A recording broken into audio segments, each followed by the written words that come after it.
లావణ్య విషయంలో హ్మ్. మీరు ఈ లావణ్యకి సపోర్ట్ చేస్తున్నారా? ఈ మొత్తం ఉదంతాన్ని అసలు ఎలా చూడాలి? నేను అసలు వీళ్ళందరినీ ఒక గ్యాంగ్‌గా చూస్తున్నా. నేను మొదటి నుంచి మాట్లాడేది ఓకే. అసలు వీళ్ళ ప్రేమ, వీళ్ళ రహస్య పెళ్లి, వీళ్ళ సహజీవనం, ఈ వీళ్ళకు అతను నన్నొదిలేసి మాల్వి మల్హోత్రా తోటి ఉంటున్నాడు. ఆమె వల్లే నన్ను వదిలేశాడు. మా ఇద్దరి మధ్యలోకి మాల్వి మల్హోత్రా వచ్చింది. అందుకే రాజు నాకు దూరం అయ్యాడు. రాజు నాకు కావాల్సిందే అని ఆమె మాట్లాడే మాటలకి నేను అసలు విలువ ఇవ్వట్ల. ఎందుకంటే ఇంత దూరం వచ్చిన తర్వాత మీరు నేను మాట్లాడినంత మాత్రాన అది సెట్ అయ్యే వ్యవహారాలు కాదు. మనం సెట్ చేయలేము వాటిని. ఎలాగూ పోలీస్ స్టేషన్‌కి వెళ్ళింది. పోలీస్ స్టేషన్‌లో నాలాంటి కౌన్సిలర్లు ఉంటారు. కోర్టుల్లో కౌన్సిలర్లు ఉంటారు. వాళ్ళు కూర్చోబెట్టి మాట్లాడతారు. మాట్లాడి ఏంటి అసలు మీకున్న ఇబ్బందులు ఏంటి అని అడుగుతారు. ఇద్దరిని అడుగుతారు. అడిగి ఏంటి మరి మీరు ఇప్పటికైనా కాంప్రమైజ్ అవుతారా? కేసు కొట్టేస్తామని కూడా అడుగుతారు. కేసు విత్‌డ్రా చేసుకుంటారు అని చెప్పి, కాంప్రమైజ్ అని రాస్తాము అని చెప్పి చెప్తారు. అప్పటికి వాళ్ళు సమాధాన పడకపోతే కేసు ముందుకెళ్తది. కేసు ముందుకెళ్ళిన తర్వాత అసలు వీళ్ళు చేసింది పెళ్ళా? వీళ్ళు చేసుకున్నది పెళ్ళా? అసలు చేసింది సహజీవనమేనా? దీని లోపల ఈమెకేమైనా ప్రెగ్నెంట్ అయిందా? అవ్వలేదా? అసలు ఈ ఫైనాన్షియల్‌గా వీళ్ళిద్దరికి మధ్యలో ఉన్న సంబంధ బాంధవ్యాలేంటి? అలాగే సహజీవనంలో ఉండగా వీళ్ళేమన్నా కొట్టుకొని చచ్చారా? అంటే అతనేమన్నా కొట్టాడా? ఈమెమన్నా అతన్ని కొట్టిందా? గాయపరిచిందా? మొత్తం అన్నీ వస్తాయి. కానీ ఏదైనా సరే ఎవరైతే ఎలిగేషన్ పెడతారో కోర్టు దృష్టికి వాళ్ళు నిరూపించాల్సిన బాధ్యతలో ఉంటారు. అంటే మీ దగ్గర సరియైన సాక్ష్యాధారాలు మీ దగ్గర ఉంటేనే మీరు కోర్టు దృష్టికి ఒక నింద అనండి, ఒక ఎలిగేషన్ అనండి మీరు పెట్టాలి. అదర్వైజ్ మీరే ఫూల్ అయిపోతారు. అది కోర్టు చూసుకుంటుంది. నేను అసలు మాట్లాడను ఆ విషయంలో. రాజ్ తరుణ్ వాళ్ళిద్దరి బంధం గురించి, ఆ మాల్వి మల్హోత్రా గురించి అసలు నా నా నా నాకు అసలు ఇంట్రెస్టే లేదు. కానీ నేను డే 1 నుంచి నేనున్న మాట, నేను అనే మాటకు నేను కట్టుబడతాను. ఏంటి అంటే ఇది కుటుంబ కథా చిత్రం కాదు, ప్రేమ కథా చిత్రం అంతకన్నా కాదు. ఇక్కడ కుటుంబం లేదు, ప్రేమ లేదు. నా దృష్టిలో ఉన్నదంతా వ్యాపారమే. ఆ వ్యాపారం డ్రగ్స్ వ్యాపారమా, గంజాయి వ్యాపారమా, ప్రైవేట్ పార్టీస్ చేసుకోవటానికి ఆ ఇల్లు ఒక స్థావరమా? అవన్నీ లావణ్య చేస్తుంటే రాజ్ తరుణ్ ఏం చేస్తున్నాడు? రాజ్ తరుణ్ కూడా సహకరిస్తున్నాడా? ఇది మాత్రమే నేను మాట్లాడాను.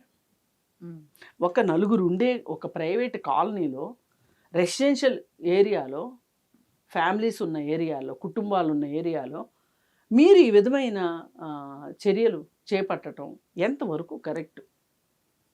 అలాగే నేను 10 ఇళ్ళు మారాము. రాజ్ తరుణ్ నేను 10 ఇళ్ళు మారినప్పుడు ఇల్లు నేనే చూశాను, మేమిద్దరం కలిసే ఉన్నామని తను చెప్తుంది. అంటే మీరు 10 ఇళ్ళు మారటానికి కూడా ఇది ఒక కారణమా? మరి ఇప్పుడు విల్లా తీసుకున్నారు. విల్లా తీసుకున్నప్పుడు పూజలు కూడా వీళ్ళిద్దరూ కలిసి కూర్చునే చేశారు. కానీ రాజ్ తరుణ్ ఆ రోజు పోలీస్ స్టేషన్లో ఏం మాట్లాడాడు? 2017 తర్వాత నాకు ఆ అమ్మాయితోటి శారీరక సంబంధం లేదు అన్నాడు. కానీ నీ ఇంట్లో ఎందుకుంది? ఇదే నేను అడిగేది ప్రశ్న. ఈ డ్రగ్స్ విషయాన్ని బయటికి తీసుకురావాల్సిన అవసరం ప్రభుత్వం మీద ఉంది. ఇది మీరు నేను చేసే పని కాదు. ఇప్పుడు మీరు నేను ఏమన్నా ఇన్వెస్టిగేషన్ చేయగలమా? ఇంట్రాగేషన్ చేయగలమా?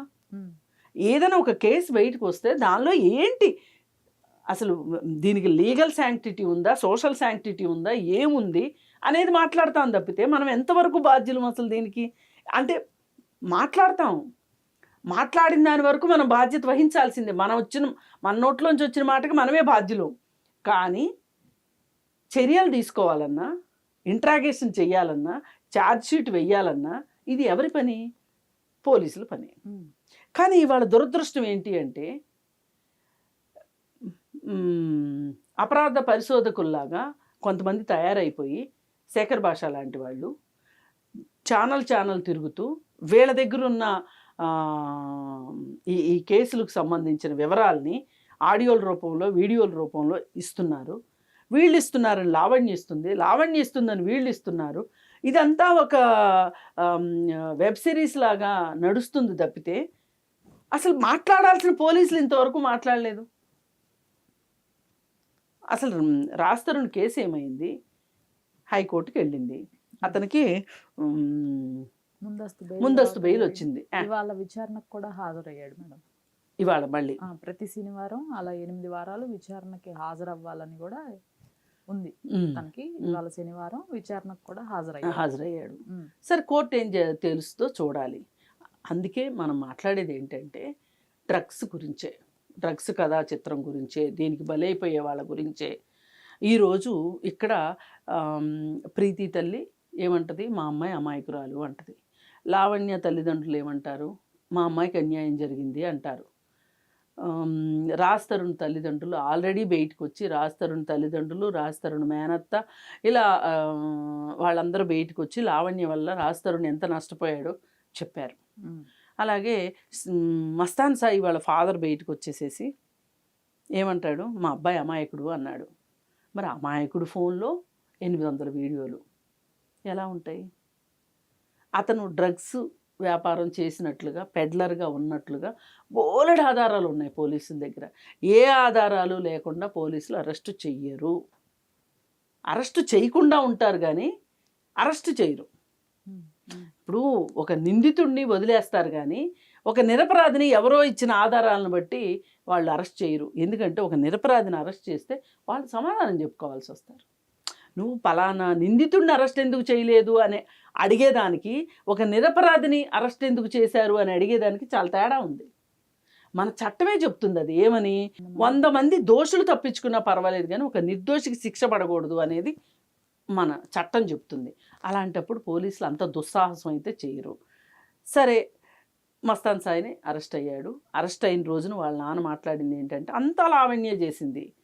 ఇప్పుడు మస్తాన్ సాయి ఫాదరు అంతా లావణ్య చేసిందంట, రాజ్ తరుణ్ తల్లిదండ్రులు అంతా లావణ్య చేసిందంటారు, ప్రీతి తల్లిదండ్రులు ఇంకెవరన్నా కొంతమంది ఉంటే అందరూ లావణ్య చేసింది అంటారు.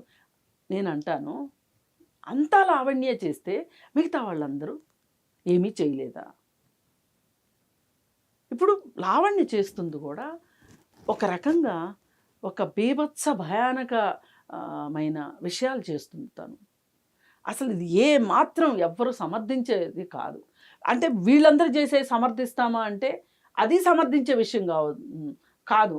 కాకపోతే రాజ్ తరుణ్ లాయర్లను పెట్టుకోగలుగుతున్నాడు, లాయర్లు మాట్లాడగలుగుతున్నారు రాజ్ తరుణ్ తరఫున ఒక శేఖర్ భాష లాంటి ఒక ఆర్టిస్ట్ మాట్లాడగలుగుతున్నాడు. కాబట్టి ఈ మొత్తం వ్యవహారాన్ని రక్తి కట్టిస్తున్నారు. కానీ మరి రాజ్ తరుణ్ ఏం తప్పు చేయలేదా? లేదు, ఇప్పుడు మస్తాన్ సాయి గురించి తేలిపోయింది కదా, అతని రంగు అంతా బయటకు వచ్చింది కదా. కాకపోతే లావణ్య చేస్తుంది ఏంటి అంటే వేరొకరి ప్రైవేట్ లైఫ్ని బయట పెడతాం. తప్పు చేసిన వాడికైనా సరే వాడికి ఒక వ్యక్తిగత గోప్యత ఉంటుంది, అది బయట పెట్టకూడదు. ఆ పని లావణ్య చేస్తుంది. ఎందుకు అంటే ఎన్ని రోజులు ఇలా బయట పెట్టుకుంటూ వెళ్తే బయట పెట్టగలదు అంటే సమాజాన్ని ఆమె అంత భయపెట్టగలదు.